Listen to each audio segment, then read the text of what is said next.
Hello friends, तो आज हम लोग पढ़ने वाले हैं द येलो वॉलपेपर, जिसको लिखा था एक अमेरिकन राइटर ने जिसका नाम है चार्लोट पर्किंस गिलमन।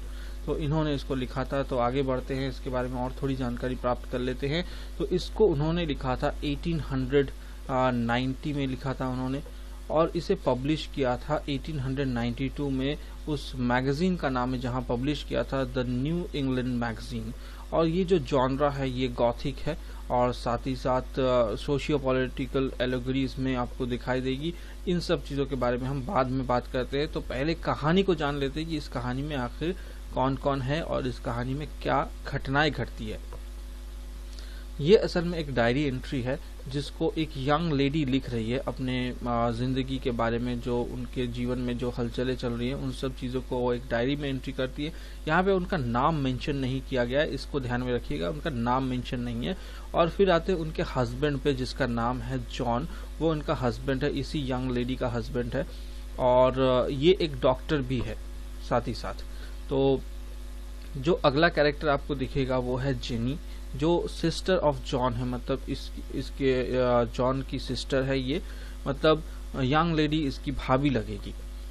अब कहानी में आगे बढ़ते हैं। कहानी में क्या है, तो कहानी में एक ऐसी औरत के बारे में कहा गया है जो बहुत ही डिप्रेस्ड हो चुकी है according to her husband, because उन्हें एक बीमारी है, डिप्रेशन वाली बीमारी है, और वो अभी अभी एक बच्चे को जन्म दी है। ठीक है, मतलब कुछ ही दिन पहले उन्होंने एक बच्चे को जन्म दिया है। तो उनके प्रॉब्लम्स को देखते हुए उनका जो हस्बैंड है, and also he was a doctor, so he suggested to take rest. ठीक है, उन्हें रेस्ट कहने को वो कहते हैं, वो डॉक्टर के तौर पे। और साथ ही साथ ये भी कहते हैं कि उसको फ्रेश एयर की जरूरत है, खुली जगह पे जाओ, थोड़ा गांव के साइड पे जाना पड़ेगा, जो भीड़ भाड़ से दूर रहे, एक ठंडा माहौल रहे।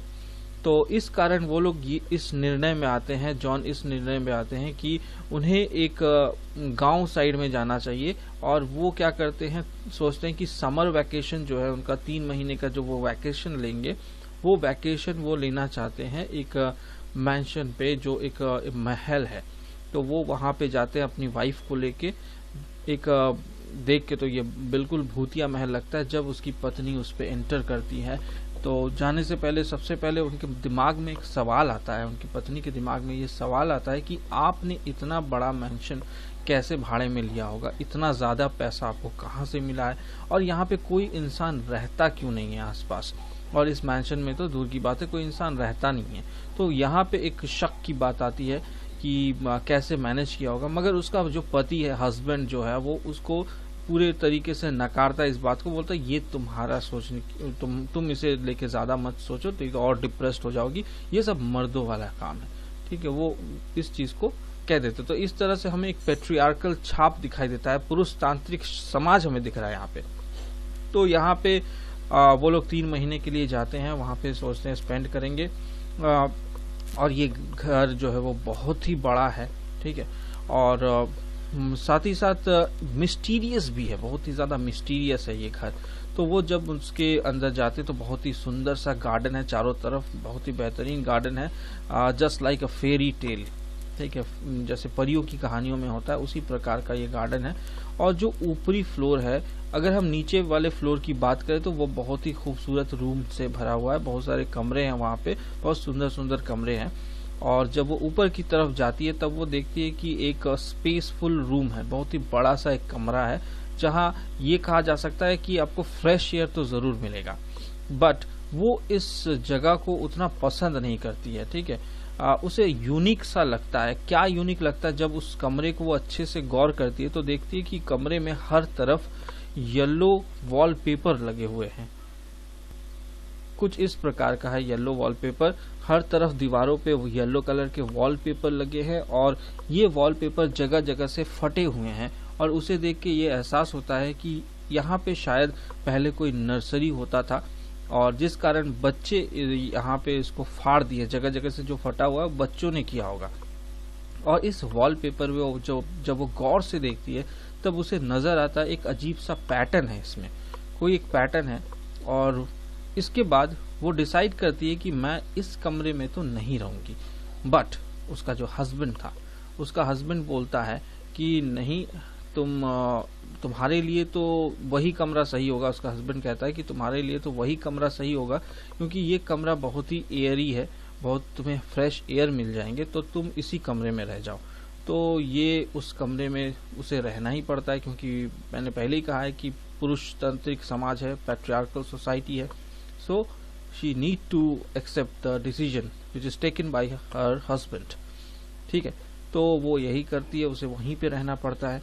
स्टार्टिंग में वो वहां रहते रहते ही शुरू से डिप्रेस्ड हो जाती है और उसके पति का कहना उसे मानना ही पड़ेगा। और जब वो इस कमरे में रहना शुरू कर देती है, तब उसे फील होता है कि ये और भी ज्यादा डिप्रेस्ड वाला इलाका है। ये तो मैं जब घर में थी उससे भी ज्यादा परेशान कर रहा है ये मुझे कमरा, और ये जो येलो वॉलपेपर है ये मुझे बहुत ही ज्यादा परेशान कर रहे हैं। ये फटे हुए येलो पेपर्स जिसको शायद बच्चों ने फाड़ा हो, मगर उसे तो कुछ वहां पे अलग पैटर्न दिखाई सा दे रहा था। तो कुछ दिनों के बाद उसे ये ज्यादा ही कुछ मिस्टीरियस लगता है। ये येलो वॉलपेपर उसे बहुत ही ज्यादा मिस्टीरियस लगता है और बहुत ही और भी उसका तबीयत खराब होने लगता है। तो वो जाके अपने पति को बताती है कि देखो मुझे यहाँ और भी ज्यादा तबीयत खराब लग रहा है, तुम हो सके तो मुझे नीचे वाला कमरा मुझे दे दो। मगर उसका पति कहता है कि कोई जरूरत नहीं है, तुम ऊपर ही रहो, यहाँ रहने से तुम्हारा तबीयत ठीक हो जाएगा। और तुम धीरे धीरे ठीक हो रही हो। मगर वो धीरे धीरे ठीक नहीं हो रही थी और उसने कह दिया कि तुम्हें 24 घंटे आराम करने की जरूरत है और तुम ना लिखोगी ना पढ़ोगी। हालांकि इसको लिखने का बहुत शौक था। किसको शौक था? हमारी जो यहाँ पे लीडिंग कैरेक्टर है उसको पढ़ने का और लिखने का शौक था। वो छुप छुप के डायरी लिखा करती थी। मगर ऐसी परिस्थिति बन चुकी थी उसके पति ने कह दिया कि तुम लिख नहीं पाओगी। तो ये हम कह सकते हैं कि उस पर टोटली रेस्ट्रिक्शन लगाया हुआ था, जैसे कोई बाप माँ अपने बच्चों के साथ करता है कि उसके कंट्रोल में रहना पड़ेगा। पूरे तरीके से ये अपने हस्बैंड के कंट्रोल में आ चुकी थी। तो हर बार वो अपने पति को कहती रहती थी कि प्लीज मुझे यहाँ से निकालो, मुझे नीचे कमरे में रहने दो, मगर उसका पति मानता नहीं था। उसके बदले उसने क्या किया, उसकी बहन को बुला के लाया, जो जिसका नाम जेनी है, इसको बुला के लाता है और वो उससे कहता है कि तुम यहाँ थोड़ा देखभाल कर लो और मेरी पत्नी को भी थोड़ा सा देख लो। तो ये कह के वो जो जेनी नाम की उसकी जो बहन है उसे यहाँ पे बुला के लाता है। उसका पति उसके प्रॉब्लम को नहीं समझता है, वो खुद ही सॉल्यूशन देने शुरू कर जाता है। लोगों की परेशानी को वो फील नहीं कर पा रहा था कि उसकी पत्नी कितने परेशान हो रही होगी, क्योंकि कोई भी इंसान अगर एक बंदी कमरे में रह जाए, घर उसका बंद कर दिया जाए, उसे अकेले रहने दिया जाए, तो वो इंसान फ्रस्ट्रेट हो ही जाता है। वो इस चीज को नहीं समझ रहा था। और दूसरी तरफ जो यंग लेडी थी वो इन दीवारों को देखती रहती थी, वॉलपेपर्स को देखती रहती थी। तो उसको इस वॉलपेपर में कुछ अलग सा मिस्टीरियस सा पैटर्न समझ में आने लगा और इसमें से एक फाउल स्मेल, मतलब एक भद्दा सा महक आने लगा था। तो वो इस चीज को फील कर पा रही थी। और she also see some shadows, उसे कुछ परछाइयां वहां दिखाई दे रही थी।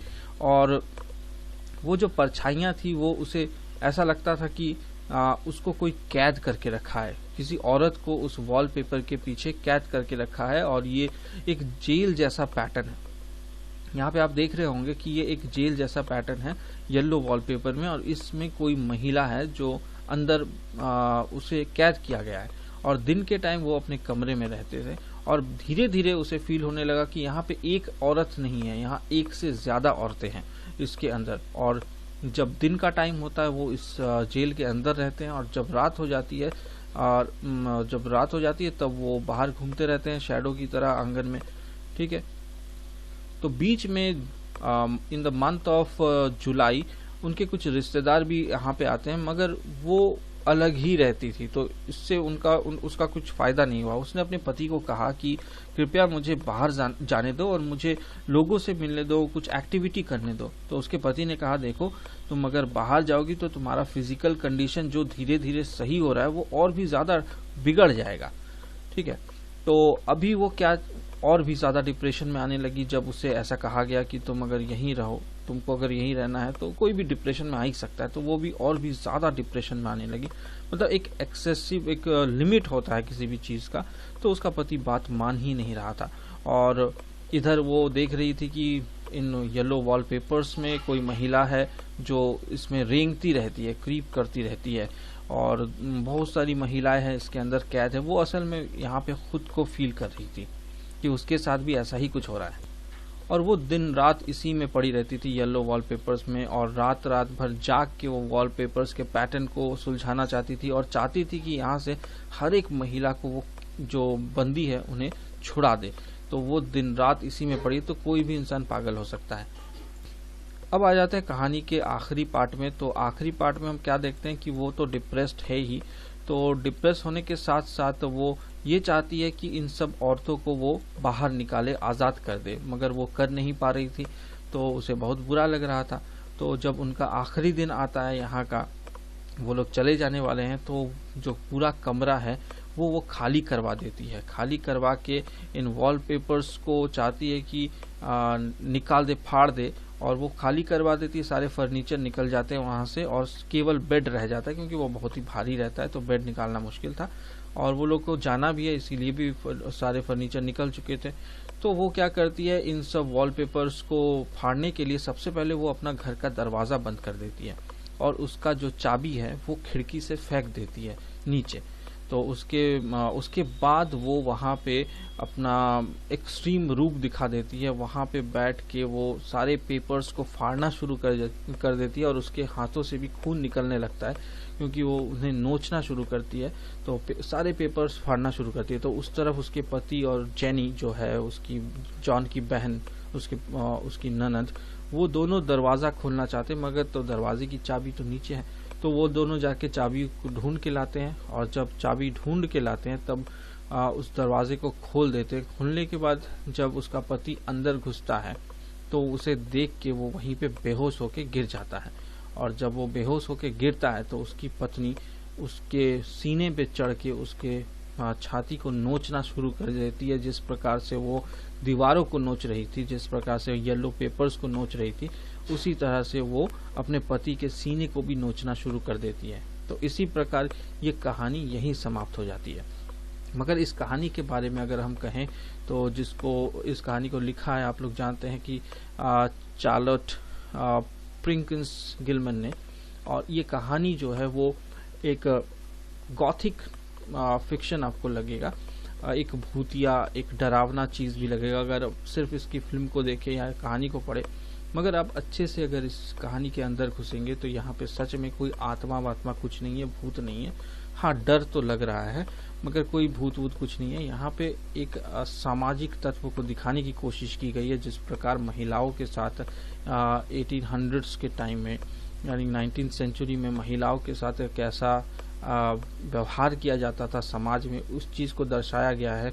Women is just like a puppet, people are using them as a sex object. ठीक है, सेक्स ऑब्जेक्ट की तरह इस्तेमाल किया जाता था। वो एक इंसान ही नहीं माना जाता था महिलाओं को, वो एक तत्व है, वो एक जैसे हम लोग नॉर्मली कहते हैं आइटम्स, तो सच में आइटम बना के रख दिया था। मगर ये जो लेख है अमेरिका में बहुत ही ज़्यादा ये फेमस हो जाता है, लोग समझने लगते हैं। मगर मैं राइटर की अगर बात करूं चार्लोट गिलमन की, तो वो खुद भी अपनी ज़िंदगी में सुसाइड करती है। वो एक्स्ट्रा डोज ऑफ क्लोरोफॉर्म ले लेती है, क्योंकि उनको भी ऐसा ही कुछ डिप्रेशन था अपनी ज़िंदगी का। तो जब वो अपना पहला बच्चा जन्म देती है और जन्म देने के बाद जब वो और कुछ दिन बिताती है तो उनको ब्रेस्ट कैंसर भी उनकी बीमारी हो जाती, ब्रेस्ट कैंसर हो जाता है उन्हें। तो इस दर्द से बचने के लिए वो सुसाइड करती है। तो उम्मीद करता हूँ दोस्तों आपको ये कहानी पसंद आई होगी और आपको इन्फॉर्मेटिव लगा होगा।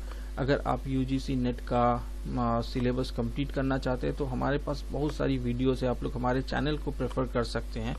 तो मिलते हैं अगले वीडियो में, तब तक के लिए धन्यवाद and best of luck for your examinations. Thank you.